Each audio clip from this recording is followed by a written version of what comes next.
एकदा या पद्धतीने कैरीची चटणी नक्की बनवून बघा. न आवडत नाही म्हणणारे सुद्धा पोटात चाटत पुसत खातील आणि पुन्हा हा प्रश्न नक्कीच विचारतील की आता परत कधी होणार आहे आपल्या घरात कैरीची चटणी. चला, कैरीच्या चटणीसाठी खूप जास्त काही सामान लागत नाही, आपल्या घरगुती आहे त्या साहित्यात ही चटणी होते. आणि स्टेप बाय स्टेप नक्की बघा, एकही स्टेप मिस करू नका, कारण प्रत्येक स्टेपला मी काही ना काही नवीन गोष्ट तुमच्यासोबत शेअर करत असते. आणि ते जर तुम्ही मिस केली तर काय फायदा ना तुमची चटणी बनवून, तुमची चटणी आवडणारच नाही. त्यामुळे ही चटणीची रेसिपी शेवटपर्यंत नक्की बघा, कुठे स्किप करू नका. हाय हॅलो नमस्कार, मी क्रांती आणि क्रांती रेसिपीमध्ये तुम्हा सर्वांचे खूप खूप स्वागत करते. तर चटणी बनवण्यासाठी खूप काही सामान लागत नाही, घरात आहे ते साहित्यात चटणी बनवून होते. पण त्याआधी चटणीची रेसिपी बघण्याआधी जर कोणी चॅनलवर नवीन असाल तर प्लीज प्लीज प्लीज आपल्या क्रांतीज रेसिपी चॅनलला नक्की सबस्क्राईब करा.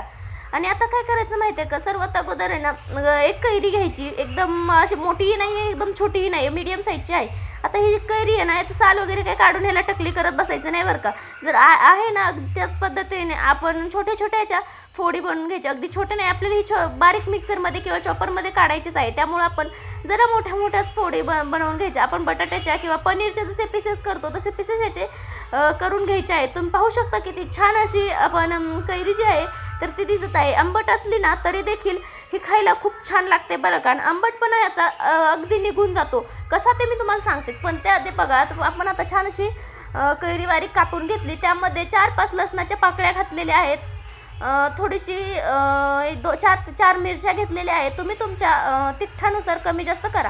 आता मी इथे कोथिंबीर देखील घेतलेली आहे. आता मी कोथिंबीर छान अशी कापून घेणार आहे, बारीक नाही करायची, थोडीशी कापून घेतली म्हणजे बुडकी वगैरे छान कापून घेतले की मिक्सरमध्ये छान असे बारीक होतात. आता हे सगळं मिक्सचर जे आहे ते आपण ह्याच्या मिक्सरच्या भांड्यामध्ये घालायचं आणि आपल्याला ही चटणी छान अशी कुटून घ्यायची आहे. पण कुटून घेताना एक गोष्ट लक्षात ठेवा, आपल्याला आहे ना चटणी ओबडधोबड कुटायची आहे. अगदी मोठी मोठी किंवा एकदमच बारीक असं काही नको आहे, आपल्याला ओबडधोबड जरा मोठी मोठीच पाहिजे आहे. आणि तुम्ही पाहू शकता छान अशी ओबडधोबड आपली ही चटणी जी आहे तर ती आपली तयार झालेली आहे. बघा, तुम्ही देखील अशीच करा. तुम्ही यामध्ये थोडंसं खोबरं देखील घालू शकता, अद्रक देखील घालू शकता, पण मी काही घातलं नाही, कारण काही न घालता देखील आपली चटणी खायला एवढी अप्रतिम लागते की तुमच्या घरातले बघा 100% म्हणणार आता ही चटणी परत कधी बनणार आहे. चला, चटणी तर तयार झाली, पण यावर आपण एक छानसा तडका देऊ म्हणजे चटणीचा आंबटपणा निघून जाईल. ह्यामध्ये बरंच असं तेल घ्यायचं आणि तेल छान कडकडीत गरम करून घ्यायचं. तेल गरम झालं की त्यामध्ये जिरे घालायचे, मोहरी घालायची हवी असेल तर, आणि मग त्यामध्ये हळद घालायची, कारण हळदीने छान असा रंग येतो. आणि मग ते यामध्ये असं ओतून घ्यायचं, गरम गरमच ओतून घ्यायचं म्हणजे कैरीवर छान असा तडका बसतो.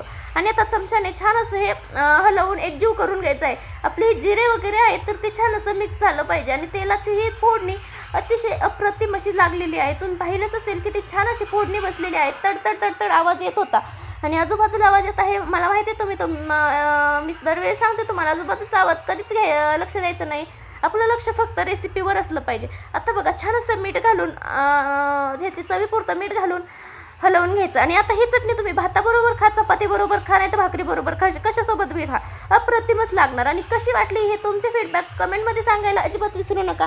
चला, बाय बाय, भेटूयात उद्या अशाच नवीन इंटरेस्टिंग रेसिपीसोबत. तोपर्यंत मस्त राहा, मजेत राहा आणि महत्त्वाचं म्हणजे खात राहा. आणि खाल्ल्याचबरोबर आपल्या यूट्यूब चॅनलला नक्की सबस्क्राईब करा, लाईक करा, कमेंट करा. चला बाय, भेटू उद्या.